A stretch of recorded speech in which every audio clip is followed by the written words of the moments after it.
Alright guys, today I'm going to be walking you through my Mass Effect Andromeda build that I have dubbed the Lancer. It's damn near invincible if played properly, it has unparalleled amounts of damage, and it can shred through and annihilate the hardest difficulty in the game without a problem. I'm going to walk you through the core 2 mechanics required to make the build function, then I'll very briefly cover the other points that I've spec'd into, but that part is definitely flexible, and then I'll show a little bit of gameplay to demonstrate exactly how the build works and why it is so powerful. The very first thing you need is a shield oscillator from the Remnant Research Data tree. It's an augmentation for a weapon, and as you can see, the effect is, in a weapon, when the clip empties, restore 25% of your shields. Now the language on this is wrong. This actually should read, when you begin to reload your clip, restore 25% of your shields.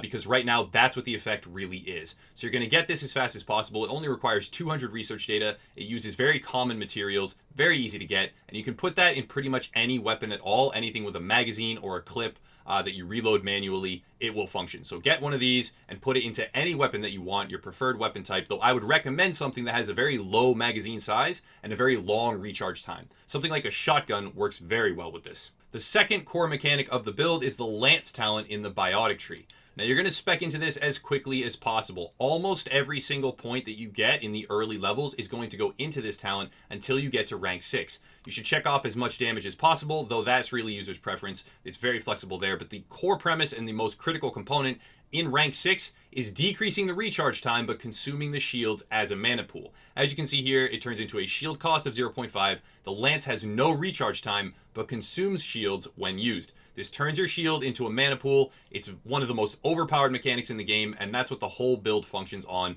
especially with the shield oscillator and a variety of other talents and mechanics interacting to mean you have a ridiculous amount of shields all the time, firing off very high damage lances with no cooldown whatsoever, priming and then detonating on combos on targets very frequently, and it's something that just shreds the insanity difficulty. Now, 1 or 2 points, if you do have them, you shouldn't spec every single thing into Lance.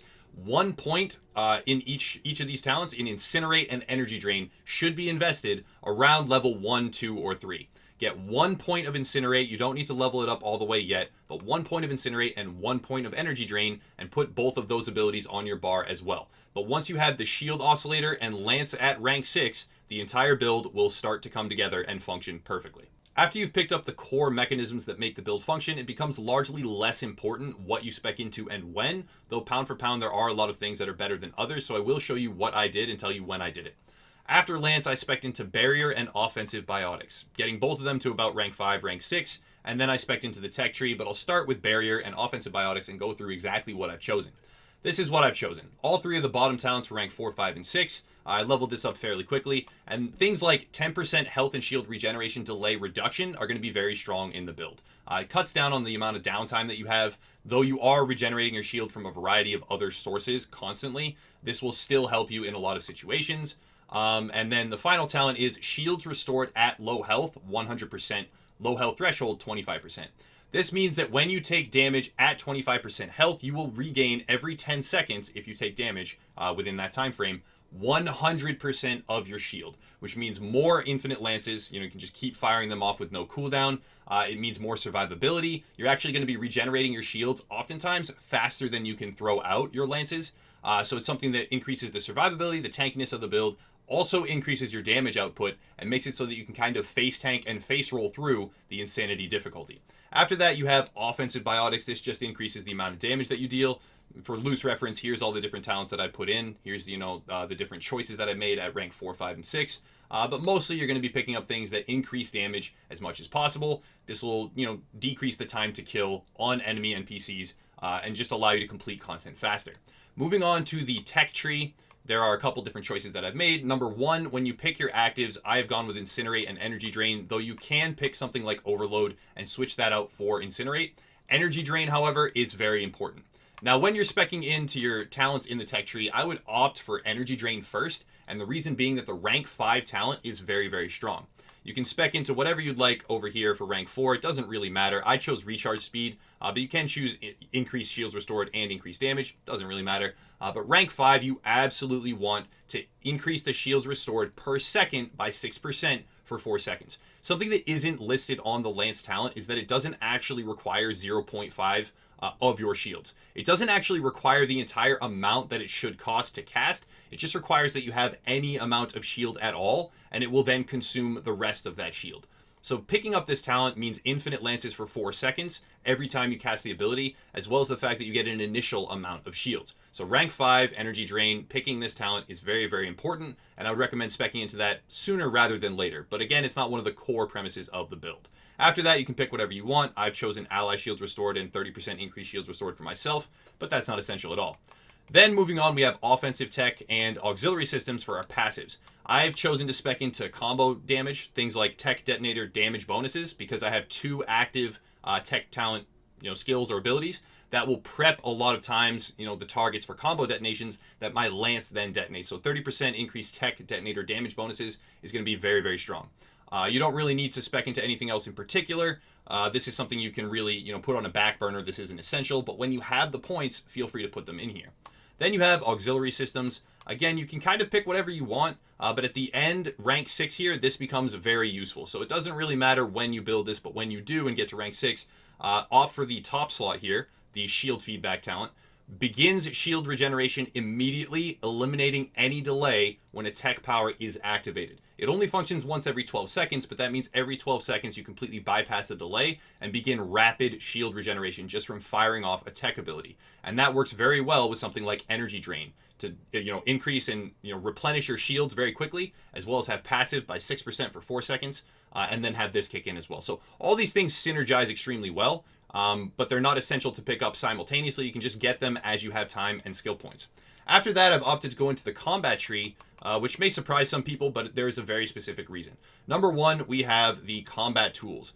Now, the reason for this is because the rank 4 talent, 100 damage resistance while evading. Now, as you're going to see in the gameplay in a couple seconds here, I am evading almost all the time. Anytime I need survivability, I can become almost invincible, if not invincible, with the right dexterity, with the right planning, if I have the reflexes, to dodge around, replenish my shield, and then soak up damage, completely mitigate incoming damage, recharge my shield, and then start firing again or gain a favorable position. So 100 damage resistance while evading, you're going to get a tremendous amount of value from this. So definitely pick this up if you want increased survivability. And then you have combat fitness. Speccing all the way through here is not necessarily essential, but low health damage resistance, 200, paired up with the fact that you have 100% or 100 increased damage resistance while evading, not 100%, but 100 flat, means 300 in total. That's a huge deal.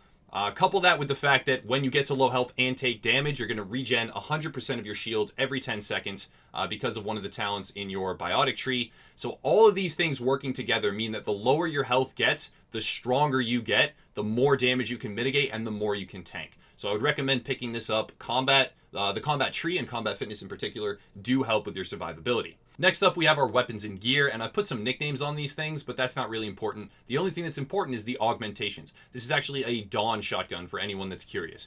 I've called it hugs and grenades, but the important thing, again, is the augmentation. That's the only thing that matters. As you can see, weapon, when clip empties, restore 25% shields. We've already discussed that that's not actually true. It's when you begin to reload the gun, restore 25% shields. And then I have 5 and 5% biotic power damage, 10% in total. And then I've turned the pellet into a sticky grenade, which doesn't really matter at all. The important thing is the top 3 augmentations. Now, after that, we can move on to our armor. Again, I've nicknamed a lot of these different things, but you can just craft anything that has similar talents or traits, or anything that you feel comfortable with. These are not essential to the build, but they do help. I've got the Gorgonaut, which is actually just a crafted helmet. I forget the name of it. Doesn't really matter. There's better ones out there, but it has 13% power damage, and that's why I've chosen it. It's actually very strong for my purposes. Increases the amount of damage that your lance is dealing, and then I've augmented it with 2% health and shield regeneration delay reduction and biotic power damage. Again, you just want to decrease the delay on your shields, and then increase the amount of damage that your lance is dealing, because that's what you're going to be firing non-stop. Then I've got the Infinity Harness, which is actually just a remnant chest piece. And it's got 10 damage resistance, very good for survivability. Health regeneration, shield regeneration, very good. And then 30% health and shield regeneration delay reduction. Very, very good. Something that can never hurt in this build in particular. And something I would recommend picking up, though again, not essential. Now, all the different augments that I put in when I crafted the gear are read as thus. Chest, 25% chance to recover 10% of your health when shields are broken. This isn't essential, but it's actually very, very strong. In the gameplay that I'm about to show, you can see that I'm regenerating health all the time. I'm getting health back, I'm getting shields back, I'm damn near invincible because of it. And your shield is going to be breaking a huge amount of times in any one given fight. So this is a very powerful augmentation to have in your chess piece. Outside of that, more biotic power damage, health and shield regeneration, delay reduction. Again, just synergizing all these different things to achieve the maximum possible values in each of those categories. Then we have the Hermes Treads, but it's just, a basic piece of gear that I've crafted that has max shields and biotic power damage, tech recharge speed, shield regeneration. These things, you can find more powerful things. You can put in biotic power damage, that's much better, but they're not essential to the build. And then Lacerators, which is just another basic crafted item, which has biotic power damage.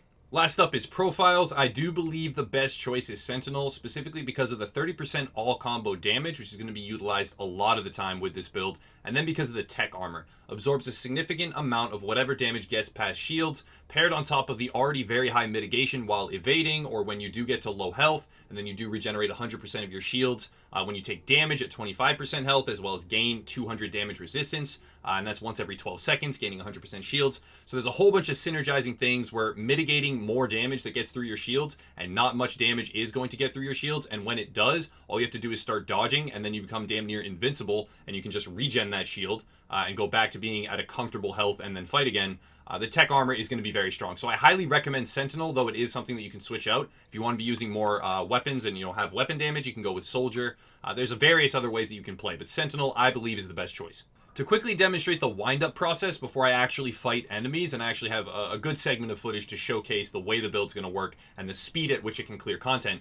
But before I jump into that, I want to show the wind-up process. Now, the wind-up process is very simple. All you do is pull out your gun, however many bullets or, grenades you have in the clip, you fire them off, you start the reloading process, and then you simply dodge around.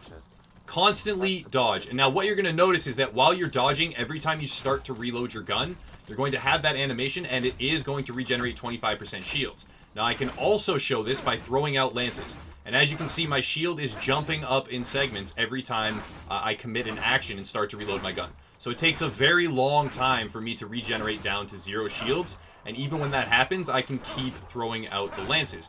Now, all I need to do in order to become insanely tanky is start to dodge with mitigation. Every time I commit that action, I get more shields, and I am in this constant state of regeneration. When I do fire off my other abilities, such as my shield regen, shield drain in the middle slot there, you're going to see that I get a huge chunk individually, and all of these things pair on top of each other to create a character that is insanely tanky, deals an insane amount of damage, and is stronger than any other build that I've seen in the game to date.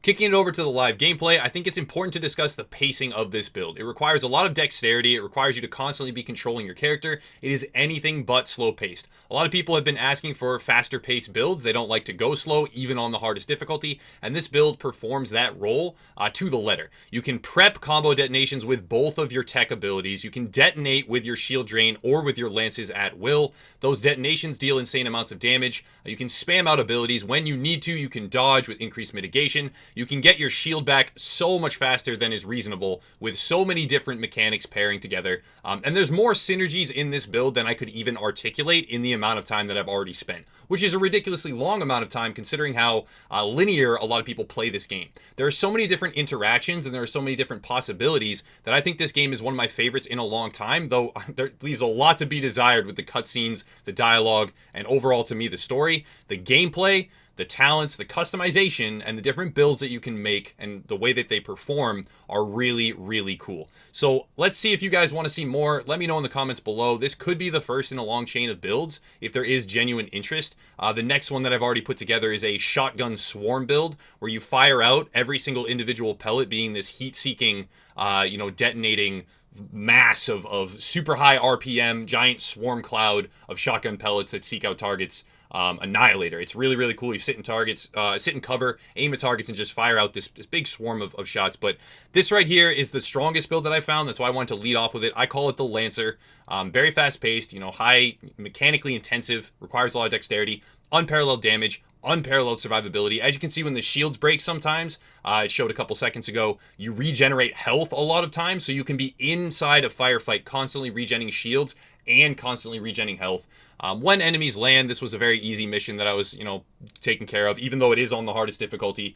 You can just, take out enemies very fast. You can prep your combos, detonate those combos. When you do take damage at 25% health, every 12 seconds, you regen 100% of your shield. There's so many different survivability things coming into play that it's something that, again, allowed me to just smash through most of the Insanity playthrough already. I started at level 1 on Insanity and just smashed right through the content. As soon as I got the build together, as soon as I got all the different mechanics functioning, it was so easy to just, wreck enemies. I can wreck all of the major bosses in the game, no problem. You can deal faster sustained damage than anything else I've encountered as well. It's not just burst. Once you have the detonations over, you're still firing off very high damage infinite lance abilities, which is really, really strong. So that's going to wrap it up, guys. If you have an interest in more of these, let me know in the comments below. Let me know if this is something that's valuable, and if you guys are still enjoying Mass Effect Andromeda. I know it's been out for a little while. I meant to put this build out there a long time ago. I'm definitely late to the scene. I wanted to have this out like well over a week ago, but I did finally get it done. So thank you guys for watching. As always, check out the links below if you want to support the channel. There's a lot more things that we're trying to do, a lot more events that we're trying to run, and we're really excited about it. The growth of Upper Echelon is something that we're working hard on, so we would appreciate you guys checking out the links below, getting integrated with the communities, and checking out the rest of our content. So as always, guys, have a nice night.